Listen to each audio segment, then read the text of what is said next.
Ever had an idea or thought about what the future would look like? George Orwell and his thought has been played out through our world many times. His book, 1984, displayed a constructive and perfect example of a totalitarian government. George Orwell's idea of this government later gets created in the real world in the 1979s when Iraq elected a man that went by the name Saddam Hussein. Orwell's thinking of the future contained a government that is centralized and dictatorial and requires complete subservience to the state. In 1984, the government has reached astonishing limits with access to everyone's thinking. They made a police service called the Thought Police. These people are the prosecutors and the governors of what keeps the government running for them to attain full power. The regimes of Iraq in 1984 are similar through their citizens' lives, revolutions that took place, government style, manipulation of the people by the leader in government, and their use of secret police as a way to monitor their. The Thought Police in 1984 and the Iraq Intelligence Service during Saddam Hussein's time were both secret services made to help the government establish full power by watching, tracking down rebellions, and prosecuting people that have done wrong to the government.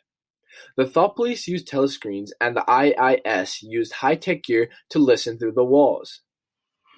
In 1984, the government used a method of wiping the memory of the citizens to create the past and have the people listen to them all the time. While in Iraq, they established power by murdering the family members of the wrongdoers to explain to the people not to rebel or do anything stupid. They also listened overseas and created fake news to start wars and have the people believe them. In 1984, the citizens of the Oceanic are brainwashed into believing the government is always right. Common citizens are watched by the Thought Police through telescreens and are carefully listened to. In Iraq, there is a constant fear of speaking out against their leader Hussein. If caught by the secret police for talking down on a leader or planning a revolt, they would be taken to Iraqi prison camps. In these camps, the people get the government in 1984 and Saddam Hussein's government are both alike. This is because both are trying to get full power of the country. Both have private armies used to govern cities. Both terrorize and manipulate the people in order for their plans to succeed for them to take over the country. Winston and Julia's affair is what caused the rebellion in 1984 due to the male and female not being able to interact unless married.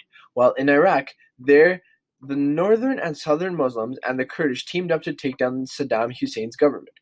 These rebellions both could have overtook the government, but due to the people being blinded and not seeing the truth, George Orwell envisioned a world with a totalitarian government who manipulates and lies to its people, kills anyone who goes against them, constantly watched over its citizens, and has a secret police to enforce its laws. The government of Saddam Hussein in Iraq perfectly portrays this vision through its government style, the way they treat their people, and the revolutions they